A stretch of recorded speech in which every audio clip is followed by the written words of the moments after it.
चलिए अब सवाल नंबर 5 को करते हैं। देखिए 5 क्या कह रहा है, 3 लगातार पूर्णांकों का योग 51 है, पूर्णांक ज्ञात कीजिए। सबसे पहले सवाल को समझते हैं, फिर इसका सॉल्यूशन करते हैं। देखिए सवाल क्या कह रहा है कि 3 लगातार पूर्णांकों का योग 51 है, हमें वो तीनों पूर्णांक ज्ञात करना है। तो जरा समझिए मेरे प्यारे बच्चों, अभी हमें वो तीनों पूर्णांक पता नहीं है कि कौन से 3 पूर्णांक को हम जोड़ेंगे कि हमें 51 मिलेगा। तो इस सवाल को करने के लिए हमें 3 पूर्णांक मानना पड़ेगा। तो वो 3 पूर्णांक हम लोग कैसे मानेंगे जरा समझिएगा।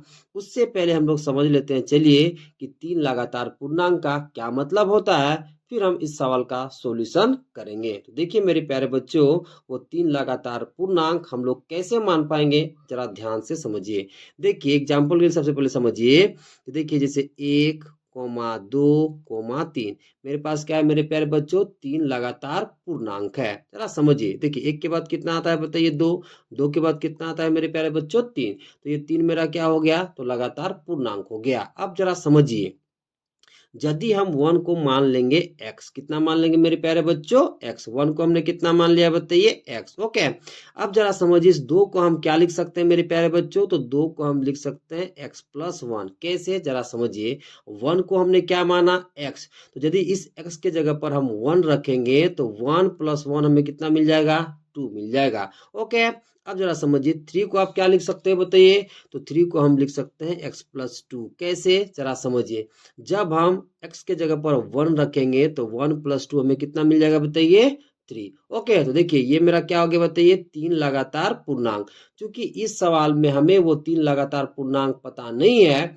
इसलिए हम क्या करेंगे कि मान लेंगे कि 3 लगातार पूर्णांक हमारे पास पहला वाला x है, दूसरा वाला x प्लस 1 है और तीसरा वाला x प्लस 2 है। फिर क्वेश्चन के अकॉर्डिंग हम लोग सॉल्यूशन करेंगे तो हमें वो 3 लगातार पूर्णांक मिल जाएगा। तो इस सवाल के लिए हम 3 लगातार पूर्णांक कौन कौन सा मानेंगे मेरे बच्चों, तो मानेंगे पहला पूर्णांक x, दूसरा पूर्णांक x प्लस 2 और तीसरा पूर्णांक x प्लस 2 है। तो इसके लिए सबसे पहले आप क्या करोगे, तो सबसे पहले आप लिखोगे माना कि 3 लगातार पूर्णांक, पहला वाला मानोगे x। ओके, फिर कोमा लिख लोगे, फिर दूसरा वाला मानोगे x प्लस 1 और तीसरा वाला मानोगे, उससे पहले लिख लोगे एवं तीसरा वाला कितना मानोगे मेरे प्यारे बच्चों, x प्लस 2 है। तो सबसे पहले आप क्या लिखोगे मेरे प्यारे बच्चों, माना कि 3 लगातार पूर्णांक x, x प्लस 1 एवं x प्लस 2 है। ओके, अब आगे लिखोगे आप प्रश्नानुसार। क्या लिखोगे मेरे प्यारे बच्चों, प्रश्न अनुसार। जरा समझिए सवाल क्या कह रहा है कि 3 लगातार पूर्णांकों का योग 51 है। अब हमने क्या माना 3 लगातार पूर्णांक, पहला को x माना, दूसरा को x प्लस 1 और तीसरा को क्या माना है बताइए, x प्लस 2। जब हम इन तीनों को जोड़ेंगे तो वो किसके इक्वल हो जाएगा मेरे प्यारे बच्चों, 51 के इक्वल। क्योंकि सवाल क्या कह रहा है कि 3 लगातार पूर्णांकों का योग कितना है मेरे प्यारे बच्चों, 51। और हमने 3 लगातार पूर्णांक क्या माना है, पहला x माना है, दूसरा x प्लस 1 और तीसरा क्या माना है बताइए, x प्लस 2। तो जब हम इन तीनों को जोड़ेंगे तो वो किसके इक्वल हो जाएगा, 51 के इक्वल हो जाएगा। तो चलिए करते हैं, तो कितना हो जाएगा बताइए इसको जोड़ने पर, तो ये हो जाएगा x plus 1 plus x plus 2, ये किसके इक्वल होगा बाबू लोग, तो 51 के इक्वल हो जाएगा। अब जरा समझिए, देखिए यहाँ x के आगे प्लस सिंबल कुछ नहीं तो छिपा हुआ है। ओके, इस x के आगे प्लस और इस x के आगे प्लस, तो जब हम इन तीनों को ऐड करेंगे तो x प्लस x आपस में मिलकर हमें कितना मिल जाएगा मेरे प्यारे बच्चों, तो 3x मिल जाएगा। ओके, अब देखिए 2 के आगे प्लस सिंबल, 1 के आगे प्लस सिंबल, तो 1 और 2 को जोड़ने पर हमें कितना मिलेगा बताइए, तो 3 मिल जाएगा। ओके, बराबर में कितना है मेरे प्यारे बच्चों, 51 है। ओके, अब हमें क्या करना है आगे, तो अचर पद को एक तरफ लिखना है और चर पद को एक तरफ। तो उसके लिए हमें क्या करना पड़ेगा जरा समझिए, देखिए बराबर के लेफ्ट साइड 3 प्लस के रूप में है, तो इसे हमें ले जाना पड़ेगा बराबर के राइट साइड, तो ये बदल जाएगा माइनस के रूप में। ठीक है, फिर आगे देखिए जो 3 है x के साथ गुना के रूप में है, तो इसे भी ले जाना पड़ेगा बराबर के राइट साइड, तो ये बदल जाएगा भागा के रूप में। तो हमें काम क्या करना है बताइए, सबसे पहले ये +3 को बराबर के राइट साइड ले जाना है, फिर हम ले जाएंगे जो 3 दिख रहा है एक साथ गुना के रूप में, इसको बराबर के राइट साइड, तो ये बदल जाएगा भागा में। तो चलिए एक एक करके करते हैं। तो सबसे पहला काम आपको क्या करना है, इस +3 को बराबर के राइट साइड ले जाना है। तो जब इसे हम बराबर के राइट साइड ले जाएंगे तो यहाँ कितना बचेगा बताइए, 3x। ओके, यहाँ बराबर की जगह बराबर, 51 की जगह 51, और ये +3 जब बराबर के राइट साइड आएगा यानी कि RHS वाला पार्ट में आएगा तो ये बदल जाएगा -3 में। ओके, अब आगे कैलकुलेट करिए, यहाँ 3x की जगह 3x, बराबर की जगह बराबर। ओके, अब देखिए 51 में से जब आप घटाओगे 3 तो आपको मिलेगा 48। कितना मिल जाएगा मेरे प्यारे बच्चों, तो 48 मिल जाएगा। ओके, अब जरा समझिए, देखिए बराबर के लेफ्ट साइड 3 x के साथ गुना के रूप में है, तो जब हम इस 3 को बराबर के राइट साइड ले जाएंगे तो अचर पद एक तरफ हो जाएगा और चर पद एक तरफ। अब समझिए, ये जो 3 जो x के साथ गुना के रूप में दिखाई दे रहा है, जब इसे हम ले जाएंगे बराबर के राइट साइड तो ये बदल जाएगा भागा के रूप में। तो जब हम इस 3 को बराबर के राइट साइड ले जाएंगे तो यहाँ कितना बचेगा बताइए, x बराबर की जगह बराबर, यहाँ 48 की जगह 48। अब जब 3 बराबर की इस पर आ जाएगा तो ये बदल जाएगा भागा के रूप में, क्योंकि बराबर के लेफ्ट साइड 3 गुना के रूप में। ओके, तो 3 बराबर के राइट साइड होके आकर के भागा के रूप में हो जाएगा। ओके, अब इन दोनों को काटिए, देखिए 3 एकम कितना हो जाएगा मेरे प्यारे बच्चों, 3 1 बजे तो कितना हो गया 18, 3 छक कितना हो जाएगा बताइए 18। तो आपको x का वैल्यू कितना मिल गया बताइए 16। ओके, तो x का मान हमें मिल चुका है कितना बताइए 16। अब देखिए 3 लगातार पूर्णांक हम कितना माने थे बताइए, पहला को x, दूसरा को x+1 और तीसरा को x+2। ओके, तो जहां जहां x है आप 16 रख दो तो आपको 3 लगातार पूर्णांक मिल जाएगा। लिखोगे इसलिए 3 लगातार पूर्णांक, पहला को हमने क्या माना है मेरे प्यारे बच्चों x, तो x का वैल्यू कितना है बताइए 16। दूसरा पूर्णांक क्या माना है बताइए, तो x+1, तो x की जगह रखिए 16, तो 16 + 1 आपको कितना मिल जाएगा बताइए 17। ओके, तीसरा पूर्णांक हमने क्या माना है बताइए x+2। ओके, तो x की जगह रख दीजिए 16, तो 16 + 2 आपको कितना मिल जाएगा बताइए 18। ओके, तो 3 लगातार पूर्णांक हमें मिल चुका है, पहला 16, दूसरा 17 और तीसरा 18। जब आप इन तीनों को जोड़ोगे तो आपको 51 मिलेगा। आप चेक भी कर सकते हो, चलिए चेक करके दिखाते हैं। देखिए पहला पूर्णांक कितना है बताइए 16, दूसरा कितना है बताइए 17, तीसरा कितना है बताइए 18। ओके, तो देखिए 8 और 7 जुड़ेगा तो 15 हो जाएगा, 15 और 6 कितना हो जाएगा 21, 21 का एक हाथ में कितना हो गया बताइए 2, एक और एक और एक आपस में कितना हो जाएगा 3, और हाथ वाला तो कितना हो जाएगा 5। तो आपको कितना मिल गया मेरे प्यारे बच्चों 51। ओके, तो इसलिए 3 लगातार पूर्णांक, पहला 16 होगा, दूसरा 17 होगा और तीसरा 18 होगा। ओके, चलिए अब सवाल नंबर 6 को करते हैं। देखिए 6 क्या कह रहा है, 6 के 3 लगातार गुणजों का योग 144 है, गुणजों को ज्ञात कीजिए। सबसे पहले सवाल को समझते हैं फिर इसका सॉल्यूशन करते हैं। देखिए बाबू लोग, सवाल ये कह रहा है कि 6 के 3 लगातार गुणजों को जब आप जोड़ोगे तो आपको 144 मिलेगा। तो वो तीनों गुणजों को आपको ज्ञात करना है। तो चलिए करते हैं। तो सबसे पहले समझिए 6 का गुणज का क्या मतलब होता है। तो देखिए मेरे प्यारे बच्चों, जो संख्या 6 का टेबल में आता है वो 6 का गुणज कहलाता है। और 6 के 3 लगातार गुणज का क्या मतलब, तो जो संख्या 6 का टेबल में लगातार 3 बार आए वो 6 का लगातार 3 गुणज कहलाता है। तो जरा समझिए, अभी हमें नहीं पता कि वो 6 के 3 लगातार गुणज कौन से होंगे जिसको जोड़ने पर हमें 144 मिलेगा। तो इस सवाल को बनाने के लिए हमें 6 के 3 लगातार गुणज मानना पड़ेगा। तो वो गुणज हम लोग कैसे मान पाएंगे, जरा समझिए। सबसे पहले समझिए 6 के लगातार 3 गुणज। ओके, इसे हम लोग समझते हैं एग्जाम्पल से। तो देखिए 6 का पहला गुणज कितना होता है मेरे प्यारे बच्चों 6, 6 का दूसरा गुणज बताइए 12, 6 का तीसरा गुणज बताइए 18। ओके, अब जरा समझिए ये क्या हो गया बताइए 6 के लगातार 3 गुणज। देखिए यहाँ पर यदि इस 6 को हम लिखे 6x, कितना लिख लें बताइए 6x, और x का मान यदि हम 1 रख दें, कितना रख दें बताइए 1। तो जब आप x का मान 1 रखोगे, देखिए जब हम यहाँ 1 रखेंगे तो 1 गुना होगा 6 से, तो हमें कितना मिल जाएगा 6। ओके, अब देखिए 6 को हमने कितना लिखा बताइए 6x। तो 12 को हम क्या लिख सकते हैं मेरे प्यारे बच्चों, तो 12 को हम लिख सकते हैं 6 इंटू एक्स प्लस 1। कैसे, जरा समझिए। जब हम x का मान 1 रखेंगे, ठीक है, यहाँ पर x का मान हम 1 रख देंगे तो 1 प्लस 1 कितना मिलेगा 2। 2 जब गुना होगा 6 से तो हमें 12 मिल जाएगा।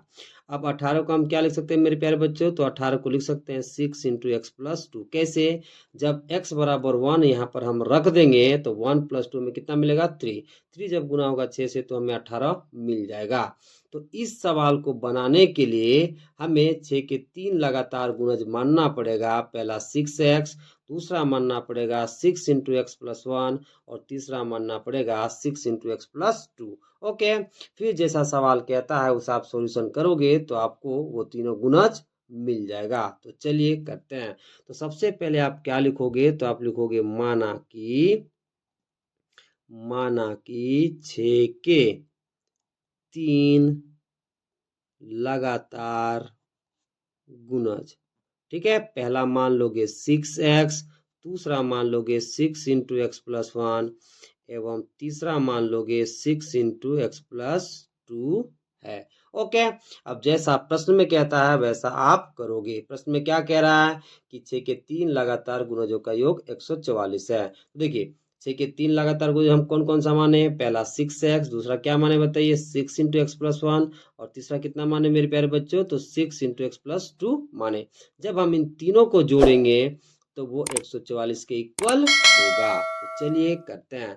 तो सबसे पहले आप लिख लोगे प्रश्नानुसार। क्या लिखोगे मेरे प्यारे बच्चों, प्रश्नानुसार। ओके, लिखने के बाद आप कॉमा दे दोगे। तो हम लोग चलिए अब करते हैं 6 के 3 लगातार गुणजों का योग। तो 6 के 3 लगातार गुणज मेरा ये हो गया, तीनों को हम जोड़ेंगे तो 144 के इक्वल हो जाएगा। तो चलिए करते हैं। तो पहला कितना है मेरे प्यारे बच्चों 6x, दूसरा कितना है बताइए 6 इंटू एक्स प्लस 1 और तीसरा कितना है मेरे प्यारे बच्चों, तो 6 इंटू एक्स प्लस 2। जब हम इन तीनों को जोड़ेंगे यानी कि 6 के 3 लगातार गुणजों को हम जोड़ेंगे तो हमें कितना मिलेगा बताइए 144 मिल जाएगा। अब चलिए आगे कैलकुलेट करते हैं, जरा समझिए। 6x लिख लोगे आप, 6x को वैसे ही लिख लोगे, ठीक है। अब इस x प्लस 1 को आपको ब्रैकेट के बाहर निकालना है। तो कैसे निकाल पाओगे, जरा समझिए। देखिए x प्लस 1 के आगे क्या गुना के रूप में बताइए 6, ठीक है। तो इस 6 को आप क्या करोगे, ठीक है, x और 1 के साथ बारी बारी से गुना करोगे। तो जरा समझिए, यहाँ पर 6 के आगे प्लस सिंबल, x के आगे प्लस सिंबल, तो प्लस और प्लस गुना होगा तो हमें क्या मिल जाएगा बताइए प्लस। और जब 6 गुना होगा x के साथ तो हमें क्या मिल जाएगा 6x। अब देखिए 1 के आगे प्लस सिंबल, 6 के आगे प्लस सिंबल, तो प्लस प्लस गुना होगा तो क्या मिलता है बताइए प्लस। 6 जब गुना होगा 1 के साथ आपको कितना मिल जाएगा 6, ठीक है। अब जरा समझिए इस x प्लस 2 को आपको बाहर निकालना है। कैसे निकाल पाओगे, जरा समझिए। देखिए ब्रैकेट के बाहर क्या बताए गुना के रूप में 6, तो इस 6 को आपको बारी बारी से x और 2 के साथ गुना करना है। तो चलिए करते हैं। देखिए यहाँ पर x का कुछ प्लस सिंबल छिपा हुआ है और 6 के आगे कैसा है बताए प्लस, तो प्लस और प्लस गुना होगा तो हमें मिल जाएगा प्लस। अब देखिए जब 6 गुना होगा x के साथ तो हमें मिलेगा 6x। ओके, अब देखिए 2 के आगे प्लस सिंबल और 6 के आगे प्लस सिंबल, तो देखिए प्लस और प्लस गुना होगा तो हमें क्या मिलेगा बताइए प्लस, और 6 जब गुना हो जाएगा 2 से तो हमें मिल जाएगा 12। कितना मिल जाएगा बताइए 12। बराबर के इस पर कितना है मेरे प्यारे बच्चों 144 है। ओके, आगे कैलकुलेट करिए। देखिए 6x के आगे यहाँ प्लस सिंबल, 6x के आगे यहाँ प्लस सिंबल, 6x के आगे यहाँ प्लस सिंबल। ओके, तो समान पद वाले को आप एक साथ जोड़ लोगे। तो देखिए 6 और 6 कितना हो जाएगा 12, 12 और 6 कितना हो जाएगा 18, तो हमें कितना मिल जाएगा बताइए 18x। ओके, अब जरा समझिए 12 के आगे प्लस सिंबल, 6 के आगे प्लस सिंबल, तो 6 और 12 जब आपस में जुड़ेगा तो आपको कितना मिल जाएगा मेरे प्यारे बच्चों 18। कितना मिल जाएगा बताइए 18, बराबर में कितना है बताइए 144। ओके, अब आगे आपको क्या करना है, तो आगे आपको अचर पद को एक तरफ करना है और चर पद को एक तरफ। तो कैसे कर पाओगे जरा समझिए। देखिए सबसे पहले जरा समझिए बराबर के इस पार जो 18 है वो प्लस रूप में है। तो सबसे पहला काम आपको क्या करना है, इस प्लस 18 को बराबर के राइट साइड आपको ले जाना है। तो जब इस बराबर 18 को आप बराबर के राइट साइड ले जाओगे तो ये बदल जाएगा -18 में। फिर आपको क्या करना है, क्योंकि देखिए 18 x के साथ गुना के रूप में है तो इस 18 को आपको बराबर के राइट साइड ले जाना है। तो जब इस 18 को आप बराबर के राइट साइड ले जाओगे तो ये बदल जाएगा भागा में। जब आप ऐसा करोगे तो अचर पद एक तरफ हो जाएगा और चर पद एक तरफ। तो चलिए एक एक स्टेप को करते हैं। तो सबसे पहले हमें +18 को बराबर के उस पार ले जाना है। तो जब +18 को बराबर के उस पार हम ले जाएंगे तो यहाँ कितना बचेगा बताइए 18x बराबर की जगह बराबर, 144 की जगह 144। अब ये +18 बराबर के उस पार जाएगा तो किसमें बदल जाएगा बताइए, -18 में। ओके, तो सबसे पहले आपको अब क्या करना है, 144 में से 18 घटा लेना है। चलिए घटा लेते हैं। ठीक है, 144 में कितना घटाना है बताइए, 18। तो देखिए 4 में से 8 नहीं घटेगा, तो इस 4 में से हम एक उधार लेंगे तो कितना हो जाएगा बताइए, तो हो जाएगा 14। 14 में से 8 जाएगा तो हमें मिलेगा 6। कितना मिल जाएगा मेरे प्यारे बच्चों, 6। अब इस 4 में से हम एक उधार लेते हैं, कितना बचा, 3। 3 में से एक कितना मिलेगा बताइए, 2। और यहाँ पर कितना हो जाएगा, 1। ओके, यानी कि 144 में जब आप घटाओगे 18 तो आपको मिलेगा 126। ओके, तो इधर कितना मिल जाएगा बताइए, 126। इधर कितना है बताइए, 18x। ओके, अब जरा समझिए, इस 18 को अब आपको क्या करना है, चूंकि बराबर के इस पार x के साथ गुना के रूप में है, तो जब इस 18 को अब हमें क्या करना है बताइए, तो अब इस 18 को हमें बराबर के राइट साइड ले जाना है। तो जब इस 18 को आप बराबर के राइट साइड ले जाओगे तो ये बदल जाएगा भागा में। ओके, और अचर पद एक तरफ हो जाएगा और चर पद एक तरफ हो जाएगा। तो चलिए इस 18 को जो एक साथ गुना के रूप में है, इसे हम बराबर के राइट साइड ले जाते हैं। तो जब 18 को बराबर के राइट साइड ले जाएंगे तो यहाँ कितना बचेगा, x। बराबर की जगह बराबर, इधर कितना है 126, और 18 बराबर किस पर आके बदल जाएगा, भागा के रूप में। किस में बदल जाएगा बताइए, भागा के रूप में बदल जाएगा। ओके, अब देखिए काटिए इन दोनों को, 18 सत्ते कितना होता है मेरे प्यारे बच्चों, 126। तो x का मान आपको कितना मिल जाएगा बताइए, 7। कितना मिल जाएगा बताइए, 7। तो x का मान अब आपको मिल चुका है। तो चलिए अब 6 के 3 लगातार गुणज लिख देते हैं, यानी कि निकाल लेते हैं। तो क्या लिखोगे, तो लिखोगे इसलिए 6 के, क्या लिखोगे मेरे प्यारे बच्चों, इसलिए 6 के 3 लगातार लगातार गुणज। पहला हम कितना माने बताइए, 6x। तो x का मान आपको कितना रखना है, 7। तो 6 गुना कितना हो जाएगा, 7। तो 7 से आपको कितना मिल जाएगा बताइए, 42। ओके, दूसरा क्या माने मेरे प्यारे बच्चों, तो दूसरा माने है 6 इंटू एक्स प्लस 1। तो लिखिए 6 इंटू एक्स प्लस 1। एक्स का मान हमें कितना रखना है बताइए, 7। तो ये कितना हो जाएगा, 6 इंटू 7 प्लस 1। देखिए 7 को हम जोड़ेंगे 1 के साथ, हमें कितना मिलेगा, 8। तो कितना हो जाएगा बताइए, 6 गुना 8। तो जब गुना होगा 6 8 से तो आपको मिल जाएगा 48। कितना मिल जाएगा मेरे प्यारे बच्चों, 48। ओके, तीसरा गुणज हम क्या माने मेरे प्यारे बच्चों, तो माने 6 इंटू एक्स प्लस 2। एक्स की जगह पे हमें कितना रखना है बताइए, 7। तो रखिए कितना हो जाएगा, 6 इंटू, ठीक है, 7 प्लस 2। तो 7 प्लस 2 को जब आप जोड़ोगे तो कितना मिलेगा, 9। ओके, तो कितना हो जाएगा, 6 गुना 9। तो जब 6 गुना होगा 9 से तो वो कितना मिल जाएगा मेरे प्यारे बच्चों, 54। ओके, तो 6 के 3 लगातार गुणज हमें मिल चुके हैं। पहला कितना होगा बताइए, 42। दूसरा कितना होगा, 48। तीसरा कितना होगा बताइए, 54। जब आप इन तीनों को जोड़ोगे तो आपको 144 मिलेगा। चलिए चेक भी कर लेते हैं। पहला कितना है बताइए, 42। दूसरा कितना है बताइए, 48। तीसरा कितना है बताइए, 54। ओके, देखिए तीनों को जोड़िए तो देखिए 4 8 कितना हो गया, 12। 12 2 14। 14 के 4, हाथ में 1। देखिए 4 5 9, 9 4 13। 13 कितना हो गया बताइए, 14। तो आपको कितना मिल गया मेरे प्यारे बच्चों, 144 मिल गया। ओके, चलिए अब सवाल नंबर 7 को करते हैं। देखिए 7 क्या कह रहा है, दो संख्याओं का अनुपात 2:5 है और उनका अंतर 21 है, तो संख्याएं ज्ञात कीजिए। सबसे पहले सवाल को समझते हैं, फिर इसका सॉल्यूशन करते हैं। देखिए बाबू लोग, सवाल ये कह रहा है दो संख्याओं का अनुपात 2:5 है और उनका अंतर 21 है, तो हमें वो दोनों संख्याएं ज्ञात करना है। जरा समझिए, अभी हमें वो दो संख्या नहीं पता जिनका अनुपात 2:5 है और उनका अंतर 21 है। तो इस सवाल को बनाने के लिए हमें दो संख्या मानना पड़ेगा। तो वो दो संख्या हम कैसे मान पाएंगे, जरा समझिए। देखिए जो सवाल में दे रखा है दो संख्या का अनुपात, ठीक है, उस अनुपात में आप x से गुना कर दोगे और पहला अनुपात को मान लोगे पहली संख्या, और जो दूसरा अनुपात दे रखा है उसे आप मान लोगे दूसरी संख्या। ओके, फिर आप प्रश्नानुसार सॉल्यूशन करोगे तो आपको वो दोनों संख्याएं प्राप्त हो जाएगी। तो चलिए करते हैं। देखिए मेरे प्यारे बच्चों, यहाँ दे रखा है सवाल में दो संख्याओं का अनुपात 2:5 है। ओके, तो देखिए पहला संख्या का अनुपात कितना है बताइए, 2। तो इस 2 में आप x से गुना करोगे और इसे मान लोगे पहली संख्या, और दूसरी संख्या का अनुपात कितना है बताइए, 5। तो इस 5 में आप x से गुना करोगे और इसे आप मान लोगे दूसरी संख्या। मानने के बाद आपको प्रश्नानुसार सॉल्यूशन करना है, फिर आपको दोनों संख्याएं प्राप्त हो जाएगी। तो चलिए करते हैं। तो सबसे पहले आप क्या लिखोगे, तो सबसे पहले लिखोगे माना कि पहली संख्या। ओके, तो पहली संख्या का अनुपात कितना है मेरे प्यारे बच्चों? 2। तो इसमें आपको x से गुना कर देना है। ओके, और इसे मान लेना है पहली संख्या। ओके, फिर आपको मानना है दूसरी संख्या।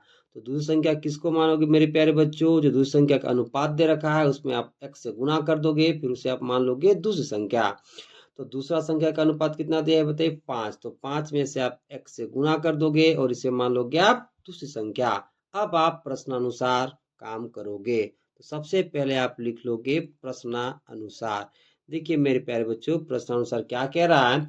दो संख्याओं का अनुपात 2:5 है और उनका अंतर 21 है। जरा समझिए, मेरे अनुसार अंतर कितना हो रहा है बताइए? हम अंतर कैसे निकालते हैं? तो बड़ा संख्या में से हम छोटा को घटाते हैं।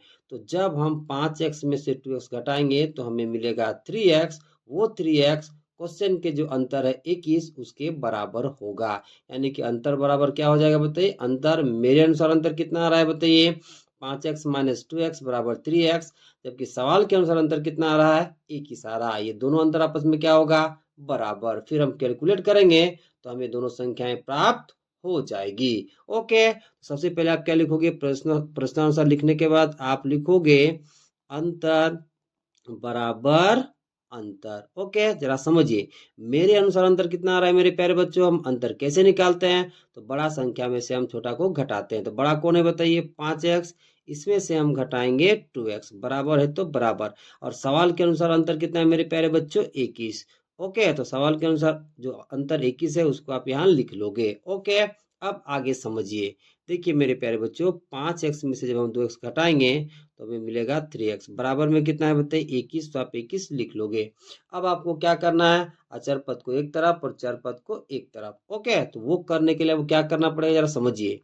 देखिए मेरे प्यारे बच्चों, बराबर के लेफ्ट साइड जो 3 है वो x के साथ गुना के रूप में दिखाई दे रहा है। तो जब हम इस 3 को बराबर के राइट साइड ले जाएंगे, ओके, तो अचर पद एक तरफ हो जाएगा और चर पद एक तरफ। तो जरा समझिए, क्योंकि ये 3 बराबर के लेफ्ट साइड x के साथ गुना के रूप में है, तो जब हम इसे ले जाएंगे बराबर के राइट साइड तो ये बदल जाएगा भागा में। तो चलिए करते हैं।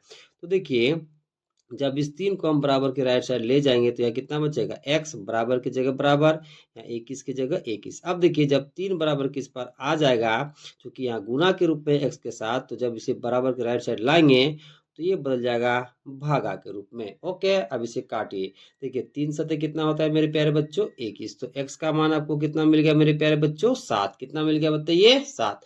अब चूंकि x का मान हमें मिल चुका है तो हम आसानी से पहली संख्या और दूसरी संख्या निकाल सकते हैं। जब हम यहाँ x का वैल्यू रखेंगे तो हमें पहली संख्या मिल जाएगा, जब यहाँ रखेंगे तो हमें दूसरी संख्या मिल जाएगा। तो चलिए निकालते हैं। तो क्या लिखोगे? लिखोगे इसलिए पहली संख्या हमने क्या माना है बताइए? 2x। ओके, तो x की जगह रखिए, कितना रखना है बताइए? 7। तो गुना में कितना हो जाएगा? 7। तो 2 सतह आपको कितना मिल जाएगा बताइए? 14। कितना मिल जाएगा? 14। ओके, अब निकाल लीजिए दूसरी संख्या। तो क्या लिखोगे? दूसरी संख्या। दूसरी संख्या को क्या माने हो बताइए? 5x। क्या माने हो बताइए? 5x। ओके, तो x का मान आपको कितना रखना है मेरे प्यारे बच्चों?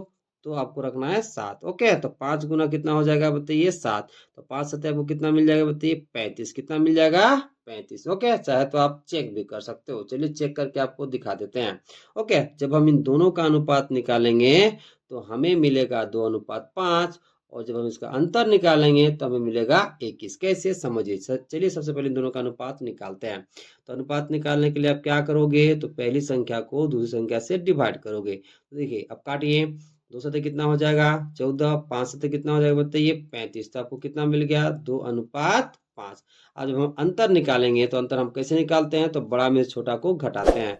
तो जब आप 35 में से 14 को घटाओगे, ठीक है, तो आपको मिलेगा 21। कितना मिल जाएगा बाबू लोग? तो 21 मिल जाएगा। ओके, तो इस तरह से आप दोनों संख्याएं आसानी से ज्ञात कर सकते हो। चलिए अब सवाल नंबर 8 को करते हैं। देखिए 8 क्या कह रहा है? किसी कक्षा में बालक और बालिकाओं की संख्याओं का अनुपात 7:4 है। यदि बालकों की संख्या बालिकाओं की संख्या से 18 अधिक है तो कक्षा में कुल कितने विद्यार्थी हैं? सबसे पहले सवाल को ध्यान से समझिए। सवाल क्या कह रहा है बाबू लोग? तो सवाल कह रहा है किसी कक्षा में बालक और बालिकाओं की संख्याओं का अनुपात 7:4 है। यदि बालकों की संख्या बालिकाओं की संख्या से 18 अधिक है तो कक्षा में कुल कितने विद्यार्थी हैं, हमें ये बताना है। तो जरा समझिए मेरे बाबू लोग, कक्षा में कुल विद्यार्थी बताने के लिए हमें ये पता होना चाहिए कि कक्षा में बालक कितने हैं और बालिका कितनी है। तो चूंकि अभी हमें ये नहीं पता कि कक्षा में बालक और बालिका कितनी है, तो ये प्राप्त करने के लिए सबसे पहले आपको क्या करना पड़ेगा, तो बालक और बालिकाओं की संख्या आपको निकालना पड़ेगा। तो वो कैसे निकाल पाओगे, जरा समझिए। देखिए, चूंकि सवाल में क्या दे रखा है मेरे प्यारे बच्चों, तो सवाल में दे रखा है बालक और बालिकाओं की संख्याओं का अनुपात 7:4 है। तो जरा समझिए, जो बालक और बालिकाओं की संख्याओं का अनुपात दे रखा है ना 7:4, तो उन अनुपातों में आप x गुना करोगे। कितना गुना करोगे, x। ओके। और जो बालक का अनुपात दे रखा है उसमें आप x से गुना कर दोगे और उसे मान लोगे बालकों की संख्या। ठीक है। और जो बालिकाओं की संख्या का अनुपात दे रखा है उसमें आप x से गुना कर दोगे और उसे आप मान लोगे बालिकाओं की संख्या। फिर आप प्रश्नानुसार सॉल्यूशन करोगे। तो जब प्रश्नानुसार आप सॉल्यूशन करोगे तो आपको फिर बालक और बालिकाओं की संख्या पता चल जाएगा। फिर जब आप उन दोनों को जोड़ोगे तो आपको कक्षा में कुल कितने विद्यार्थी हैं ये पता चल जाएगा। तो जरा समझिए मेरे प्यारे बच्चों, बालक और बालिकाओं की संख्याओं का अनुपात कितना दे रखा है बताइए, 7:4। ओके। तो इन दोनों में आप x से गुना करोगे तो ये हो जाएगा बालकों की संख्या मान लोगे इसे, और इसे आप मान लोगे बालिकाओं की संख्या। फिर आप प्रश्नानुसार सॉल्यूशन करोगे। तो चलिए करते हैं। तो सबसे पहले आप लिखोगे माना कि बालकों की संख्या। तो देखिए मेरे प्यारे बच्चों, बालकों का जो संख्या का अनुपात है वो कितना है बताइए, 7। तो 7 में आप x से गुना कर दोगे और उसे मान लोगे बालकों की संख्या। अब देखिए, जो बालिकाओं की संख्या का अनुपात दे रखा है 4, इसमें आप x से गुना कर दोगे और उसे आप मान लोगे बालिकाओं की संख्या। तो क्या लिखोगे, बालिकाओं की संख्या। ओके। तो जो अनुपात दिया है 4, इसमें आप x से गुना कर दोगे तो इसे आप क्या मान लोगे, बालिकाओं की संख्या। अब आप प्रश्नानुसार करोगे। देखिए प्रश्नानुसार आगे क्या कहता है मेरे प्यारे बच्चों, तो आगे क्या कहता है जरा समझिए। आगे कहता है यदि बालकों की संख्या बालिकाओं की संख्या से 18 अधिक है, तो सबसे पहले आप क्या करोगे, यहाँ बालक लिख लोगे। ठीक है। फिर आप इधर बालिका लिख लोगे या फिर आप बालिकाओं भी लिख सकते हो। ओके। तो इधर आप बालक लिख लोगे, इधर आप बालिकाओं लिख लोगे। अब जरा समझिए, बालकों की संख्या कितना है बताइए, 7x। तो आप यहाँ लिख लोगे 7x। बालिकाओं की संख्या कितनी है बताइए, 4x। तो आप यहाँ लिख लोगे 4x। अब देखिए सवाल क्या कहता है कि यदि बालकों की संख्या बालिकाओं की संख्या से 18 अधिक है। ओके। अब आपको क्या करना है, इन दोनों को बराबर करना है। कैसे कर पाओगे, जरा समझिए। उससे पहले एक एग्जांपल समझिए कैसे आप बराबर इन दोनों को कर पाओगे। देखिए एग्जांपल, मान लीजिए 4 2 से कितना ज्यादा है मेरे प्यारे बच्चों, 2 ज्यादा है। अब इन दोनों को आपको बराबर करना है। क्या करना है बताइए, बराबर। तो बराबर करने के लिए आपको क्या करना पड़ेगा, जरा समझिए। 4 इस 2 से कितना ज्यादा है बताइए, 2। अब इन दोनों को आपको बराबर करना है, चूंकि 4 इस 2 से 2 ज्यादा है। ठीक है। तो बराबर करने के लिए 2 हम किधर जोड़ेंगे, तो जिधर ज्यादा है उधर न जोड़ करके जिधर कम है उधर हम जोड़ देंगे। तो जब ऐसा करेंगे तो ये दोनों आपस में क्या हो जाएगा, इक्वल। यानी कि 4 2 से 2 ज्यादा था, इसको बराबर करने के लिए 2 हम इधर न जोड़ करके हम उल्टा साइड जोड़ेंगे। जब उल्टा साइड जोड़ेंगे तो ये दोनों आपस में क्या हो जाएगा बताइए, बराबर हो जाएगा। उसी तरह से आपको यहाँ भी करना है। ओके। जरा समझिए, ये जो बालकों की संख्या है बालिकाओं की संख्या से कितना अधिक है बताइए, 18। ओके। तो इन दोनों को बराबर करने के लिए 18 को किधर जोड़ना पड़ेगा, तो जिधर ज्यादा है ना उधर ना जोड़ करके हम उल्टा साइड जोड़ेंगे। क्योंकि बालक बालिकाओं से 18 ज्यादा है तो इधर ना जोड़ करके हम उल्टा साइड जोड़ेंगे। जब हम ऐसा करेंगे तो बालक और बालिकाओं की संख्या आपस में बराबर हो जाएगा। अब आपको आगे क्या करना है, तो आगे आपको चर एक तरफ रखना है और अचर एक तरफ। तो इस 4 को इधर लेते आइए, तो चर एक तरफ हो जाएगा और अचर एक तरफ। ओके। तो ये जो 4x आपको दिखाई दे रहा है, जब इसे हम बराबर के लेफ्ट साइड आएंगे लाएंगे तो ये बन जाएगा माइनस में। तो ये कितना हो जाएगा, यहाँ 7x है, ये बराबर किस पर आएगा तो हो जाएगा माइनस में। ओके, तो कितना मिल गया, 7x माइनस 4x बराबर में इधर कितना हो जाएगा बताइए 18। कितना हो जाएगा मेरे प्यारे बच्चों, 18। ओके, अब देखिए 7x में जब आप 4x घटाओगे तो आपको कितना मिलेगा 3x, इधर कितना हो जाएगा बताइए 18। अब आपको क्या करना है, तो आपको ये करना है कि अचर पद एक तरफ चर पद एक तरफ। तो जरा समझिए, देखिए यहाँ पर हम कैसे अलग अलग अचर पद को अचर पद को कर पाएंगे। देखिए बराबर के लेफ्ट साइड 3x के साथ गुना के रूप में है, तो इस 3 को हमें क्या करना पड़ेगा, बराबर के राइट साइड लाना पड़ेगा। तो जब ये 3 चूंकि x के साथ गुना के रूप में है, बराबर के राइट साइड आएगा तो ये भागा के रूप में हो जाएगा, और अचर पद एक तरफ हो जाएगा और चर पद एक तरफ हो जाएगा। तो चलिए करते हैं। तो जब इस 3 को बराबर के हम राइट साइड लाएंगे तो यहाँ कितना बचेगा बताइए x। ओके, यहाँ बराबर की जगह बराबर, 18 की जगह 18। ओके, अब ये 3 जो एक साथ गुना के रूप में है, बराबर के राइट साइड आएगा तो ये भागा के रूप में हो जाएगा। कौन सा रूप में हो जाएगा बताइए, भागा के रूप में हो जाएगा। अब इसे काटिए तो 3 छक कितना हो जाएगा मेरे प्यारे बच्चों, 18। तो x का मान आपको कितना मिल गया मेरे प्यारे बच्चों, तो 6 मिल गया। ओके, अब आप बालकों की संख्या आसानी से निकाल सकते हो। तो देखिए बालकों की संख्या को हमने कितना माना था मेरे प्यारे बच्चों, बालकों की संख्या को हमने क्या माना था बताइए, 7x। ओके, तो x का मान आपको कितना रखना है, 6। तो यहाँ रख दीजिए, तो कितना हो जाएगा 7 गुना 6, तो आपको कितना मिल जाएगा 42। कितना मिल जाएगा 42। अब निकालिए बालिकाओं की, बालिकाओं की संख्या, तो उसको कितना माने थे मेरे प्यारे बच्चों, तो 4x। ओके, तो x का मान कितना रखना है 6, तो रख दीजिए यहाँ पे। तो 4 गुना कितना हो जाएगा 6, तो आपको कितना मिल जाएगा बताइए 24। कितना मिल जाएगा 24। ओके, अब आपको सवाल में लास्ट में क्या निकालने बोला था बताइए,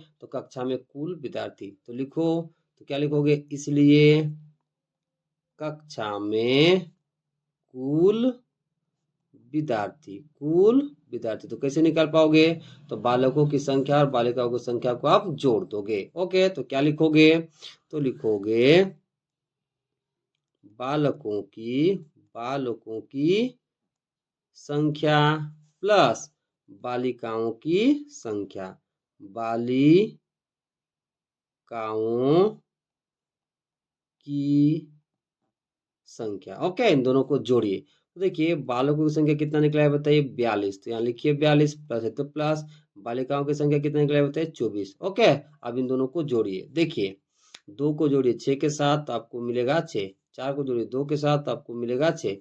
यानी कि कक्षा में कुल कितने विद्यार्थी हैं मेरे प्यारे बच्चों, तो 66 विद्यार्थी हैं। कितना है बताइए, 66 विद्यार्थी हैं। ओके, चलिए अब सवाल नंबर 9 को करते। तो देखिए 9 क्या कह रहा है, रीमा और सीमा की वर्तमान आयु का अनुपात 5:7 है। 4 वर्ष बाद दोनों की आयु का योग 32 हो जाएगा, तो दोनों की वर्तमान आयु ज्ञात कीजिए। सवाल को सबसे पहले समझिए ध्यान से, क्या कह रहा है सवाल, रीमा और सीमा की वर्तमान आयु का अनुपात 5:7 है। 4 वर्ष बाद दोनों की आयु का योग 32 हो जाएगा, तो हमें दोनों की वर्तमान आयु ज्ञात करनी है। जरा समझिए, अभी हमें नहीं पता कि रीमा और सीमा की वर्तमान आयु कितनी है। तो जरा समझिए, हम इन दोनों की वर्तमान आयु निकालने के लिए क्या करेंगे, जरा समझिए। जो रीमा और सीमा की वर्तमान आयु का अनुपात दे रखा है, हम उसमें x से गुना करेंगे और हम मान लेंगे कि ये रीमा की वर्तमान आयु है और ये सीमा की वर्तमान आयु है। फिर हम प्रश्नानुसार कैलकुलेट करेंगे तो हमें दोनों की वर्तमान आयु पता चल जाएगा। तो जरा समझिए, रीमा और सीमा का वर्तमान आयु का अनुपात कितना दिया है बताइए, 5:7। तो जब हम 5 में x से गुना करेंगे तो हमें मिलेगा 5x, और हम इसे मान लेंगे रीमा का वर्तमान आयु, और 7 में हम x से गुना करेंगे तो हमें मिलेगा 7x, इसे हम मान लेंगे सीमा की वर्तमान आयु। फिर हम प्रश्नानुसार कैलकुलेट करेंगे। तो चलिए करते हैं। तो सबसे पहले आप लिखोगे माना कि रीमा की वर्तमान आयु। जरा समझिए मेरे प्यारे बच्चों, रीमा का जो वर्तमान आयु का अनुपात है वो कितना है 5। तो 5 में आप x से गुना करोगे और इसे आप मान लोगे रीमा की वर्तमान आयु। फिर आप नीचे लिखोगे सीमा की वर्तमान आयु। तो जो सीमा का वर्तमान आयु का अनुपात है उसमें आप x से गुणा करोगे और उसे आप मान लोगे सीमा की वर्तमान आयु। तो सीमा की वर्तमान आयु का अनुपात कितना है बताइए 7। तो 7 में आप x से गुणा करोगे तो आपको मिलेगा 7x। इसे मान लोगे आप सीमा की वर्तमान आयु। अब सबसे पहले आप क्या करोगे, 4 वर्ष बाद दोनों की वर्तमान आयु निकाल लोगे। तो लिखोगे यहाँ पर 4 वर्ष बाद, ओके, फिर कॉमा दे दोगे, फिर लिखोगे रीमा की वर्तमान आयु। जरा समझिए, ठीक है, 4 वर्ष बाद कहने का क्या मतलब है जरा समझिए। देखिए मान लीजिए अभी आपका उम्र हो रहा है 15 साल। कितना साल हो रहा है बताइए, 15 साल। जब आपको बोलेगा कि 4 साल बाद अपनी आयु बताओ तो आप क्या करोगे, तो अपने वर्तमान उम्र में 4 और जोड़ दोगे तो आपका उम्र कितना हो जाएगा बताइए 19 साल। मतलब जब भी आपको आयु बाद में बोले तो उसमें आपको ऐड करना है। देखिए अभी मान लीजिए आपका उम्र 15 साल है, कोई बोलेगा कि 4 साल बाद बताओ कि तुम्हारा उम्र कितना होगा, तो 15 में आप कितना जोड़ोगे बताइए 4, तो आपको कितना मिलेगा 19। और यदि आपको बोलता कि 4 वर्ष पहले बताओ तो इस 15 में से आप 4 घटा देते। तो जब भी बोले आयु बाद में तो आपको ऐड करना है। तो जरा समझिए, रीमा की वर्तमान आयु अभी कितनी है 5x। तो 4 साल बाद रीमा की वर्तमान आयु कितना हो जाएगा बताइए, तो अभी कितना था तो 5x था, इसमें हम और 4 जोड़ देंगे। तो रीमा की वर्तमान आयु 4 साल बाद कितना होगा, तो 5x + 4 होगा। उसी तरह से आप सीमा की वर्तमान आयु भी निकाल लो। तो नीचे क्या लिखोगे, सीमा की वर्तमान आयु। जरा समझिए, सीमा की अभी वर्तमान आयु कितना है बताइए 7x। 4 साल बाद कितना होगा बताइए, तो 7x + 4 हो जाएगा। ओके, जरा समझे ना, इस कॉन्सेप्ट को समझे। जब भी आयु बाद में बोले तो आपको ऐड करना है। ओके, अब चलिए प्रश्नानुसार, अब कहाँ चलेंगे बताइए, प्रश्नानुसार। अब देखिए आगे सवाल क्या कहता है, एक बार पढ़ लेते हैं। देखिए सवाल कह रहा है कि रीमा और सीमा की वर्तमान आयु का अनुपात 5:7 है। 4 वर्ष बाद दोनों की आयु आयु का योग 32 हो जाएगा। जरा समझिए, 4 साल बाद जब हम जोड़ेंगे तो हमें इन दोनों का योग मिलेगा, जबकि सवाल कह रहा है 32 मिलेगा। कितना मिलेगा बताइए 32। तो इन दोनों के आयु का योग किसके इक्वल हो जाएगा मेरे प्यारे बच्चों, तो 32 के इक्वल हो जाएगा। क्योंकि क्या कह रहा है, 4 साल बाद दोनों की आयु का योग 32 हो जाएगा। तो जब हम जोड़ेंगे तो मेरे अनुसार इन दोनों का योग होगा, जबकि सवाल के अनुसार 32 होगा। तो इन दोनों का योग इक्वल हो जाएगा 32 के। ओके, तो सबसे पहले आप प्रोसेसर लिख के यहाँ कॉमा दे दोगे, फिर आप इन दोनों को जोड़ो तो ये कितना हो जाएगा बताइए, 5x + 4 + 7x + 4। ओके, इन दोनों के आयु का योग हो गया, ठीक है। और सवाल के अनुसार 4 वर्ष बाद दोनों के आयु का योग कितना है बताइए 32। तो ये दोनों आपस में क्या हो जाएगा, बराबर। क्या हो जाएगा मेरे प्यारे बच्चों, बराबर। ओके, अब आगे कैलकुलेट करिए। देखिए ये दोनों समान पद है तो इन दोनों को जोड़िए, ठीक है। तो 5 और 7 जुड़ेगा तो कितना हो जाएगा 12, और x है तो कितना हो जाएगा 12x। ओके, अब देखिए ये दोनों अचर पद है और दोनों के आगे प्लस सिंबल है, तो 4 और 4 जुड़ के कितना हो जाएगा बताइए 8। बराबर में कितना है मेरे प्यारे बच्चों 32। ओके, अब जरा समझिए आपको क्या करना है, अचर पद को एक तरफ और चर पद को एक तरफ। उसके लिए आपको क्या करना पड़ेगा, देखिए बराबर के इस पार में यानी कि लेफ्ट साइड एलएचएस में 8 प्लस के रूप में है, तो इसको सबसे पहले आपको बराबर के राइट साइड ले जाना पड़ेगा। फिर आपको क्या करना पड़ेगा, जो 12 एक साथ गुना के रूप में दिखाई दे रहा है इसको भी आपको राइट साइड ले जाना पड़ेगा। ओके, तो सबसे पहले इसको ले जाएंगे फिर इसको ले जाएंगे। तो चलिए एक एक करके करते हैं। तो जरा समझिए, जब हम बराबर के लेफ्ट साइड जो +8 दिखाई दे रहा है इसको हम बराबर के राइट साइड ले जाएंगे तो ये बदल जाएगा -8 में। तो यहाँ कितना बचेगा बताइए 12x, बराबर की जगह बराबर, 32 की जगह 32, +8 अब बराबर के राइट साइड आएगा तो ये बदल जाएगा -8 में। ओके, अब 12x की जगह 12x, बराबर की जगह बराबर, 32 में से जब आप घटाओगे 8 तो आपको मिलेगा 24। कितना मिल जाएगा मेरे प्यारे बच्चों, तो 24 मिल जाएगा। ओके, अब जरा समझिए, देखिए अब बराबर के इस पार 12 x के साथ गुना के रूप में है, तो इस 12 को आपको बराबर के राइट साइड ले जाना है। तो जब 12 को आप बराबर के राइट साइड ले जाओगे तो ये बदल जाएगा भागा के रूप में। तो जब 12 बराबर के राइट साइड जाएगा तो ये कितना बचेगा, x बराबर की जगह बराबर, 24 की जगह 24, ठीक है। ये जो 12 बराबर के राइट साइड आएगा तो ये हो जाएगा भागा में। तो 24 भागा कितना हो जाएगा बताइए 12। कितना हो जाएगा बताइए 12, इसे काटिए तो 12 दूना कितना हो जाएगा मेरे प्यारे बच्चों 24। ओके, तो x का मान आपको कितना मिल जाएगा बताइए 2। तो x बराबर आपको कितना मिल गया 2। ओके, अब देखिए जहां आप माने हैं रीमा की वर्तमान आयु वहां पर x का मान रखिए तो आपको रीमा की वर्तमान आयु मिल जाएगा। फिर जहां आप माने हैं सीमा की वर्तमान आयु, ठीक है, वहां पर आप रखिए x का वैल्यू तो वहां पर आपको सीमा का वर्तमान आयु मिल जाएगा। तो क्या लिखोगे, लिखोगे इसलिए रीमा की वर्तमान आयु हमने कितना माना था मेरे प्यारे बच्चों 5x। तो x का मान कितना है बताइए 2। तो ये कितना हो जाएगा 5 गुना 2 यानी कि आपको कितना मिल जाएगा 10। कितना मिल जाएगा बताइए 10। तो रीमा की वर्तमान आयु कितनी हो जाएगी तो 10 वर्ष हो जाएगी।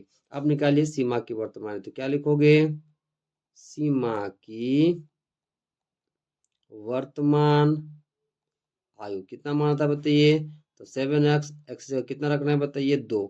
तो 7 गुना कितना हो जाएगा मेरे प्यारे बच्चों 2। तो आपको कितना मिल जाएगा 14। यानी कि सीमा की वर्तमान आयु कितना निकल आएगा बताइए तो 14 वर्ष निकल आएगा। ओके, चलिए अब सवाल नंबर 10 को करते हैं। देखिए 10 क्या कह रहा है, रहीम के पिताजी की उम्र रहीम की आयु की 6 गुनी है। यदि रहीम के पिता रहीम से 35 वर्ष बड़े हैं तो दोनों की उम्र ज्ञात कीजिए। सबसे पहले सवाल को गौर से समझिए। सवाल क्या कह रहा है कि रहीम के पिताजी की उम्र रहीम की आयु की 6 गुनी है। यदि रहीम के पिता रहीम से 35 वर्ष बड़े हैं तो हमें दोनों की उम्र ज्ञात करनी है। जरा समझिए, अभी हमें नहीं पता कि रहीम का उम्र कितना होगा और रहीम के पिता का उम्र कितना होगा। तो इन दोनों का उम्र निकालने के लिए हमें क्या करना पड़ेगा, क्वेश्चन के अकॉर्डिंग जो दिया है उसके अनुसार हमें मानना पड़ेगा। ठीक है, फिर क्वेश्चन के अकॉर्डिंग ही जब हम सॉल्यूशन करेंगे तो हमें दोनों का उम्र पता चल जाएगा। तो जरा समझिए यहाँ पर क्या दिया। देखिए दे रखा है रहीम के पिताजी की उम्र रहीम की आयु की 6 गुनी है। तो देखिए रहीम के पिता का उम्र रहीम की आयु कितना गुना है बताइए 6 गुना। तो आप क्या करोगे, इन दोनों का उम्र निकालने के लिए रहीम की आयु बराबर आप मान लोगे x वर्ष। तो रहीम के पिताजी का उम्र कितना हो जाएगा बताइए तो 6x वर्ष हो जाएगा। फिर क्वेश्चन के अकॉर्डिंग हम लोग सोल्यूशन करेंगे तो हमें दोनों का उम्र पता चल जाएगा। तो चलिए करते हैं। तो सबसे पहले आप क्या लिखोगे, तो सबसे पहले आप लिखोगे माना कि रहीम की आयु। तो कितना मानेंगे मेरे प्यारे बच्चों, तो हम लोग मान लेंगे x वर्ष। ओके, चूंकि रहीम के पिताजी का उम्र रहीम की आयु की 6 गुनी है तो रहीम के पिताजी का आयु कितना हो जाएगा बताइए तो 6x वर्ष हो जाएगा। तो लिखिए उसे। तो क्या लिखोगे, रहीम के पिताजी का उम्र तो कितना हो जाएगा बाबू लोग तो 6x वर्ष हो जाएगा। फिर आप लिखोगे प्रश्नानुसार। क्या लिखोगे बताइए प्रश्नानुसार। ओके, देखिए आगे सवाल क्या कहता है, यदि रहीम के पिता रहीम से 35 वर्ष बड़े हैं तो हमें दोनों का उम्र ज्ञात करना है। तो एक तरफ आप लिख लोगे रहीम की आयु और एक तरफ लिखोगे रहीम के पिताजी का उम्र। ओके, अब देखिए रहीम की आयु हमने कितना माना x वर्ष, तो इसके नीचे आप x लिख लोगे। रहीम के पिताजी का उम्र हमने कितना माना है 6x वर्ष। ओके, तो इसके नीचे आप 6x लिख लोगे। अब देखिए आपको इन दोनों के उम्र को बराबर करना है। कैसे कर पाओगे जरा समझिए। सबसे पहले एग्जाम्पल से समझिए।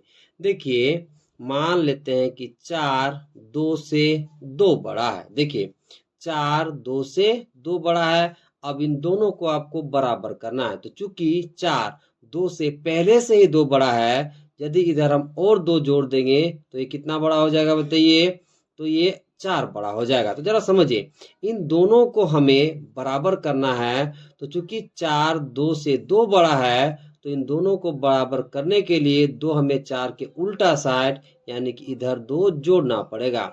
जब हम इधर 2 जोड़ देंगे तो ये दोनों क्या हो जाएगा बराबर। दोबारा समझिए, चूंकि 4 2 से 2 बड़ा है और हमें इन दोनों को बराबर करना है। तो चूंकि 4 2 से पहले से ही 2 बड़ा है तो इन दोनों को बराबर करने के लिए 4 के उल्टा साइड हमें 2 जोड़ना पड़ेगा, तभी ये दोनों आपस में क्या होगा बराबर। इसी कॉन्सेप्ट को आप यहाँ पर लगाओगे। जरा समझिए क्वेश्चन क्या कह रहा है।